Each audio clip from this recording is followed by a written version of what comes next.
ስድራ ቤት ይታደሳል እንጂ ፍቅር አዲስ አይደለም።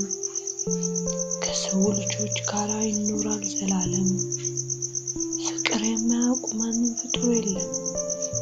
ኢሉኔሩ ጥላሁን ወድ ሰብ መፍቀር መዓልቱ ከፋላል እንደዚህ ኮይኑ አይተርፍን። ንግስቲን ተቃራኒ ጾታ ትርቦ ፍቅሪ ቦታ ይነበራን። ንሳ ካብ ተቃራኒ ጾታ ንብጻይነት ዝነበራ ፍቅሪ ልክ የብሉን። ንግስቲ አፈወርቂ ካብ ህፃውንቶም አትሒዞም ብሽም ተቃራኒ ጾታ ዘይኮነስ ብምሕዝነት ዝተመስረተ ነይሩ ፍቅሮም። ብርግጽ ሳይንሳዊ ሓቁ ብተፈጥሮ ተቃራንቲ ጾታ ክፍቀሩ ከለው ጾታዊ ርክብ ደልዮም ዘይኮነስ ገና ኣብ ኩዕሶ ከለው እውን ከም ዝፋቀሩ ኣቕሚጦም እዮም። ንግስቲ ዕድሚኣ ካብ መዓልቲ ናብ መዓልቲ እናወሰኸ ምስ ከደ ተፈጥሮ ባዕላ እንዳገደደት ታኸደት። ብፍላይ ሕቶታት ሓዳር እንዳበዝሑ ምስ ኣጸገምዋ ከይተርፍ ሓቁ ምዃኑ ክትኣምን ተገደደት። እዋኑ 1980 ዓመተ ምህረት ነይሩ። ንግስቲ መወዳእታ ውሳነኣ ወሲና ናብ ተጋዳላይ አፈወርቂ ክሸን ኢሉ ዝተቐመመ ደብዳቤ ጽሒፋ ሰደደት።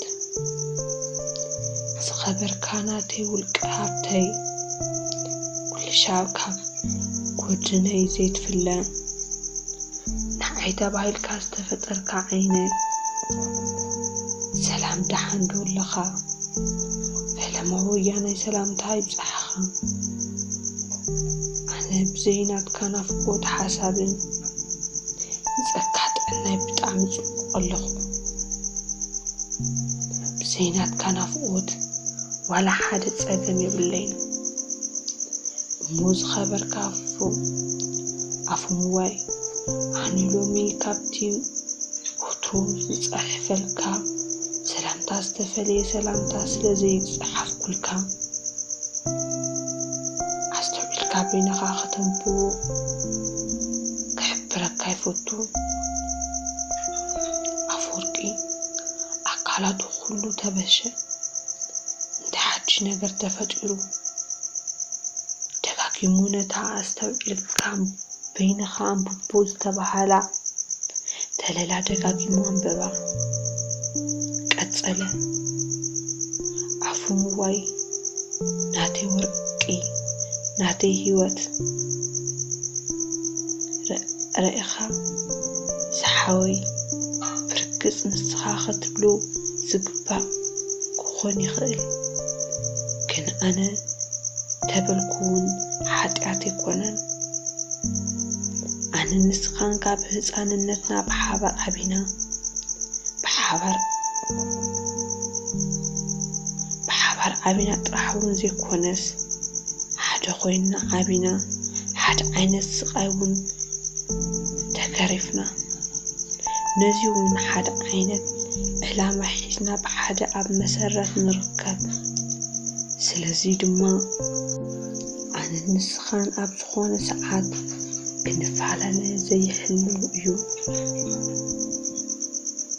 ረኢኻ ኣፎም ኣነ ንስኻን ዓወትና ሙሉእ ክኸውን ዝኾነ ሕቶ ካልዕላይ ደለኹም ነይረ። ግን ሓደ ነገር ካብ ዓቕመይ ንላዕሊ ክኸውን ክኢሉ ዕድመ ኣኺሉ ሕቶ ሓዳር በዚሑ ነዞም ትርጉም ዘይብሉ ግን ድማ ሰላም ዘዝርጉ ሕቶታት ጠጠው ክብሉ ድማ ሰብ ዝፈልጡ ሓዳር ክምስርት ወሲነ። ብርግጽ ኣነ ንስኻን ሓዳር ብምስራት ካብቲ ዘለናዮ ላዕሊ ፍቕሪ ክንውስኽ ከም ዘይንኽእል ይፈልጥ። ግን ድማ ኣነ ንስኻን ከም ኣሕዋት ከም ሰብኣይን ሰበይትን በቃ ከም ኩሉ ኩነታት ሓቢርና ክንነብር ደስ ኢሉኒ ዘይተመንዩ አፈወርቂ ፈለማ ተደናገጸ መላልሱ ድማ ሓሰበ በቃ ሓቀ ካባና ዝፋቱ ሰብ የለን ስለዚ ንምንታይ ደኣ ዘይንመርዖ እስካብ ሕዚ ሕቶ ዘይምልዓለይ በደለኛ እየ ኢሉ ንበዓል ወቀሰ ግን ድማ ንወላዲኻ ንበዓል ኢዮብን ከይድና ክንርእዮም ኢና ትብል ኣብ መወዳእታ ዝቕመጠት ሓሳብ ትርብሾ ሓደረት እንታይ ይኾይነ እስካብ ሕዚ ጨኪነ ንምዃኑ ብሂወት ምህላው እንታይ መረጋገጽ ኣለኒ ኢሉ ንበዓል ሓተተ አፈወርቂ ንግስትን ህጹጽ መልሲ ጽሒፉ ሰደደላ ኣብዚ እዋን ንሳ ኣብ ሰለዋያ ነይራ ንሱ ድማ ኣብ ዳንደ እዩ ነይሩ ክልቲኦም ድማ ካብ ኣሃድኦም ፍቓድ ሓቲቶም ንሳ ናብ ዳንደ ክትከይድ እሞ ሓቢሮም ናብ ወጀራት ክኸዱ ወሰኑ ንግስቲ ቅድም ቀዳድም ተስፋ ቆሪጻ እያ ምክንያቱም ወለታ ሓደ ብሓደ ኣፋኒዐ ዓዳ ዘይኸይድ ከም ዘይብላ ኣቐዲማ ወሲና ነይራ ግን አፈወርቂ ምስ ረኸበት ዳርጋ ወለዳ ኩሎም ዝረኸበቶም መሲሉ ተሰምዓ ብፍላይ አፈወርቂ ኣብ በር ዓዲ ቀይሕ ክበጽሑ ከለሁ ነቲ ብጭካኔ ደርጊ ጸልማት መስሉ ዝነበሩ ዓዶም ብደም ነፃ ዘውፅእዎ ምዃኑ ካዝናው ሙሉእ እስካብ ዝውዳእ ጥይት እንዳተኮሱ ከኣቱ አፈወርቂ ንወላዲኡ ኣሕዋቱ ረኺቡ ክሕጎስ ንሳውን ሓቢራ ክትሕጎስ ብፍላይ ኢዮብ ስዒማ ምጽጋብ ከዓብያ ሓጸጸት ብሓሳብ ኩሉ ነገር ወዲኦም ናብ ወጀራት ጉዕዞም ኣቕንዑ ኮላ ኩራያ ኣቋሪጾም ብዓዳውር እናሓወሱ ኣጋግዘ ከባቢ 10 ሰዓት በሪ ክሳድ ድሓን በጽሑ ቀደም ነብሲ ኣድሕን ዝተኮስ ዝነበረ ጥይት ንደስታ ዘምልክት ምዃኑ ኣካታቲሎም ምትኳስ ጀመሩ እዚ እዋን 1980 ዓመተ ምህረት ከባቢ ምዃኑ ደርጊ ኣዝዩ ኣብ ዝተዳኸመሉ ውድብ ድማ ኣዝዩ ኣብ ዝተጠናኸረሉ እዩ ነይሩ ካብ ክሳድ ድልሐ ጀሚሮም ጥይቶም እንዳተኮሱ ነቲ ብህፃንነቶም ኣጣል እንዳሓለው ዝዓበይሉ ክቡሽን ጥሩ ብናፍቆት እንዳማዕደው ሪኦም ምጽጋብ ዝዓበዩ ቀባሕባሕ እንዳበለው ኩዕሶኦም ናብ ገዛውቶም ኣምርሑ ወዲሰብ ክውለድ ከሎ ሓዘንን ሓጎስን ክሕልፍ ግድን እዩ እንተኾይኑ እውን መጠኑ ክፈላለ እንተዘይኮይኑ አፈወርቅን ንግስትን ግን ንሓዘን ዝተዓደሉ እዮም ዝመስሉ ቀጢሎም ናብ እንዳ አፈወርቂ ያምርሑ እንዳ አፈወርቂ በርኳ መእተው እንተተሰኣኑ በለስ ይበቁሉሉ ዘሎ ገዛውቱን ብ1977 ዓመተ ምህረት ከፍቲ ከብልዑ ሳዕሪ መዚዞም ወዲኦም ኣብ ዝባኑ ማይ በስቢሱ እቲ ቃስታ ናብ ውሽጢ ጠሊቑ ብጀካ ጭቃ ዝሓዘ ግድግዳ ካልእ ዝረአ የለን እቲ ጾሪው ተወላዊሉ ትረግፁ ዘህርፍ ዝነበረ መረባ ብዘይካ በለስ ካልእ ዝረአ የለን አፈወርቂ ነቲ ብሩህ ገጹ ክስመት ተኸደነ ብፍላይ ነታ ድኡ ስኻይ ዝሕለፈትላ በለስ ምስ ረኣይ ንሓው እዮም ነዲኡን ዕርዩ ናብ ዓይነ ልቦንኡ ብምምጻእ ንብዓቱ ኮለል በለ ጎረባብቶምን ደቂ መንደሮምን ከካብ ከባቢኡ ተኣኻኸቡ አፈወርቅን ንግስትን ክልቲኦም ምስ ሙሉእ ዕጥቆም ምሽጉጦም እቲ ጥዑም ቅርፂ ኣካላቶም ተዋሂዱ ንዝርእዮም ደቂ መንደሮም ኣየ ግርማ ሞገስ የዒስ ዕጥቂ እናበሉ ከናፍሮም ይመጡ። ኣፈወርቂ ዕንወት ገዛውቱ ምስ ረኣየ ናብ እንዳ ንግስቲ እውን ኣማዕዱ ይርኢ እሞ ድሪኡስ ዝተቓበፀ እንታይ እየ ዘማዕድወሉ ዘለኹ በለ። ንባዕሉ መልሲ እንዳመለሰ መሊሱ ብሓሳብ ተጓዓዘ። እስካብ ሕዚ ኣብ ሱዳን እንታይ ይግብሩ ኣለዉ ማለት እዩ? ነገሩ ሓቆም እንታይ ክገብሩ እዮም? ኣደየላ ኣነ እውን ገዲፈዮም ከይደ ብሂወት ምህላወይ እንኳን ይፈልጡን በለ። ወይዘሮ መድህን ንኣፈወርቂ እንዳሰዓምኡ ወደይ ወለድኻ እንተሞቱ ንሕና ኣይወለድናካን ዲና ነገሩ ሓቅኻትኩም ሓደ እኳ ነጋር ወረ ዘይብሉ ኣይ ደቀይ ኣረ እንኳዕ ንስኻትኩም ንዘርኢ ተረፍኩም በላ። ዘንኪዐን መፅአን ኩሉ ሓዘን ዝምፅእ ስለ ዝመሰለን ዓዘፍዘፍ እንዳበላ ኣፈወርቂ ተደናገረ። ኣደይ መድህን ወለደይ ማለት ኣቦይን ኣሕዋተይ እንታይ ድዮም ኮይኑ በለ። በተን ማይ መሊእን ከለው ክብላ እትቃረባ ዒንቱ ናብ ወይዘሮ መድህን እናማዕደወ ወደይ ደቀይ ኣይሰማዕኹም እንዲኹም? ኣነማ ዝሰማዕኹም መሲልኒ። ደቀይ እንታይ ዋጋ ኣለዎ? ኩሎም ደኾኑ ኣብ ሱዳን ተሪፎም ሓመድ ሱዳን በሊዕዎም በላ። ዕንተን መንታ እንዳርገፍኦ ኣፈወርቅን ንግስትን ሕሉፍ ሓዘኖም ክርስዑ ሓድሽ ታሕጓስ ክቋደሱ መፂኦም ግን ኣብ ስባን ዘሎ ተወስኾም ኣብ ውጀራት ነቲ ብህፃንነቶም ዝዓበይሉ ጎቦ ሽንጥሮ ጎላጉልን ውሽጣውሽጢ በለሳትን በቲ ሕሉፍ ተዘክሮኦም ንኽጉብንይዎ መትዓቢቶምን ኣዝማዶምን ጎረባብቶምን ክጠያይቁ ምዃኑ ይወፁ እምበር ኣብ ስባን ዝነበረ በሰላ ካልኣይ ዘይተሓሰበ ሓዘንን ብምግባኡ ብኣእምሮኦም ፈቃደኛ ኮይኑ ክረጋጋዕ ኣይከኣለን። ሓዘን ሕሱም እዩ። ምክንያት ይደሊ እቲ ሓድሽ መርድእ ነቲ ዝሓሸ ይቅስቅሶ ሓቢሮም ሓፍሓፍ ይብሉኻ። ኣፈወርቅን ንግስትን ኣብዚ ይቋርፅሉ ሕሱም ሓዘን ኣትዮም ውዒሎም ምስካብ ዝሓድሩ ህዝቢ እቲ መንደር እንዳኣበዶም ፀንሐ።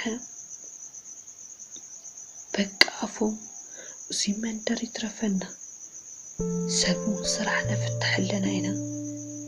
ንሕና እውን ኣብዚ ምፅናሕና ጥቕምና ኣይኮነን።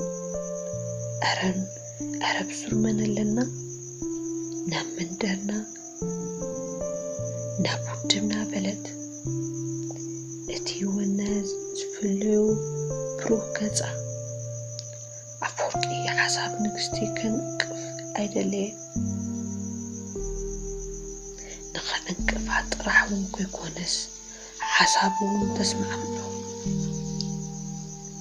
ኣብ ሳልሳይ መዓልቲ ነታ ሓመድ ጥሒኖም ቆፅሊ ቀጥቂጦም ማይ ተናዚሖም እንጉለ ተደራብዮም በለስ በሊዖም ሽኩዕ ተፃዊቶም ኣብ ማእኸል ስድራ ኣጥቢቦም ፀባን መዓርን ተለዋዊጦም ብሕንቃቐ ዝዓበዩላ ቁሸት ውዩ ክፍልይዋ ዘይፈተው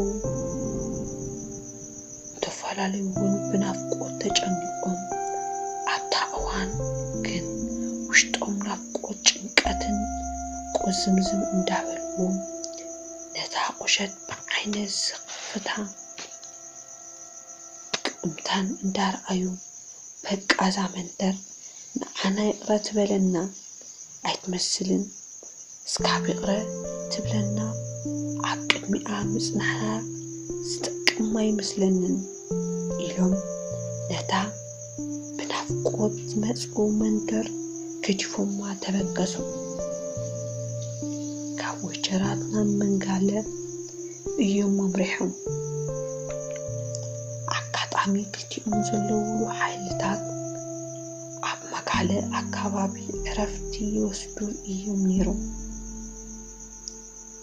ንሶም ጽቡቕ ዕድል ኮይኑ ሓቢሮም መጋለ ኣተዉ።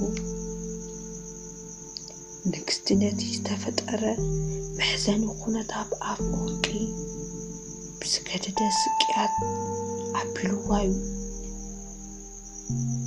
ንግስቲ ካብ ስድራኣ ዋላ ሓደ ዝተረፈ የብላን።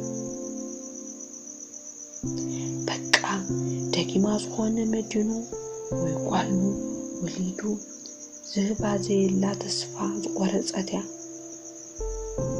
ስለዚ ስድራ ፍርቂ ምህላዎም ንዓዓ እውን ብዓረግ ከም ዝኾነ ኣሚና ብምሉእ ተስፋ ትበጽሕ ነይራ። ግን ኣፈወርቂ እውን ከምታ ናታ ንሓሳብን ንሓዋርን ወዲኑ ወይ ጓሊኑ ከይዘበሉ ቀበፀ። ከምቲኦም ድኽነት ስድራ ምስ ኣወጁ ኣብ መጋለ ምስ ሓይልታቶም ምሕዋዝ ግድን ኮኑ።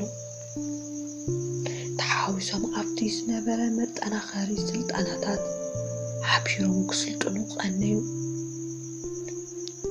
ሓደ ጉሓት ኣብ ልምምድ ኣርፊዶም ቁርሲ ምስ በልዑ ንግስቲ ንኣፈወርቂ ኣፎም ንዓናይ ንፋስ ወዲእና ክንምለስ በለቱ። ብሓባር ናብ ሓደ ኣግራብ ዝበዝሑ ሩባ ኣትዮም ኢሎም ኣብ እግሪ ኦም ኮፍ በሉ። ሙቑት መጋለ በቲ ሰዓት ማለት እውን ከባቢ ሚዝያንያ ስለ ዝነበረ ሓዊ ኣብ ጥቓኻ ዝነድ መስል ይቀማዘል ነበረ። ኣብታ ዓባዩ ማጽልል ኣቢሎም ናሽለኽልኾ ዝመጸ ዝሑል ንፋስ እንደቋደሱ ከይተፈለጦም ብዙሕ ኣጉዑ ካብቲ ሩባ ውፅእ ኢልካ ብርኽ ዝበለ ግድሚ መሳል ኣሎ። ኣብቲ ግድሚ ገለ ገለጠም ዝብል ድምፂ ተሰምዖም እሞ ንግስቲ በተን ቀትርን ለይትን 10 ጸላኢ ምድማጽ ዝለመዳ ኣእዛና ቀዲማ ሰሚዓ ቶሎ ድማ በተን ከም ኮኸብ ብርሃን ዒንታ ናብታ ግድሚ ጠመተት። ኣብቲ ግድሚ 3 ኣጋዘን ይረአዩ ነበሩ። 2 ዓበይቲ ሓደ ተባዕታይ ሓንቲ ኣንስተይቲ ኮይኖም እቲ ሳልሳዩ ንእሽተይ ምሩኽ እዩ። ኣብ ደስ ዝብል ጽላል ደስ ዝብል ተመስጦ ይዘሉ። በብተራ ነቲ ምሩኽ ይልዕስውን የጻውትውን ነቲ ምሩኽ ድማ ደስ ኢልዎም ይዘልል ምስቲኤን እንዳበለ ይጻወት። ንግስቲ እስኪ ረአ ደስ ክብሉኻ በለት። ብኢዳ ኣፈወርቂ እንዳማለኸ ኣፈወርቂ ትኽ ኢሉ ምርኣይ እኹይ ስጋ ብጾት ክጥዕሙ በላ። ከጹ ድሕሪ ካብ ወጀራት ምምላስ ንፈለማ ሽዑ እንዳተርፈሰ ንግስቲ እውን ገጽ ኣፈወርቂ ሪኣ ቁርብ ፍሽኽ በለት። ብዙሕ ኣይጸንዑን። እቶም ኣጋዘና መምለሲኦም ቦታ ገጾም ኣዝዮም ቆጽላ መጽሊ እንዳቐናጠቡ ተሰምረሎም ኣፈወርቂ ዋይ ወይ እዞም ዓካዘን ደስ አይብሉኻ እስኪ ታይ ተዓሲብካ በለቶ መንከሱ ሒዛ ገጹ ናብኣ ቅሪብ እንዳበለት ፍቅሪ ወዶም ካብ ኩሎም ብላዕሊ ሕጉሱኒ ግን ድማ ወለደይ ክዝክር ገይሩንስ ኣቕኒኦም ንውይ በላ ኣይተጋግኻን ግን እንታይ መሲሉካ ኣነ ንስኻን ካብ ክልተ ስድራ በይንና ዝተረፍና ቅርሲ ኢና ካብኡ ሰብ ዘርኢ ክድግፍ ግድን እዩ መሰረቱ ግን ንሕና ወለድና እንዳዘከርና ክንነብር ከይኮነስ ወሊድና ክንከውን ዘለና መሲሉን እዩ ዝረአየኒ ዘሎ ኢላ ክትስዕሞ እተን ብሱል ኮሚደረ ዝመስላ ከናፍራ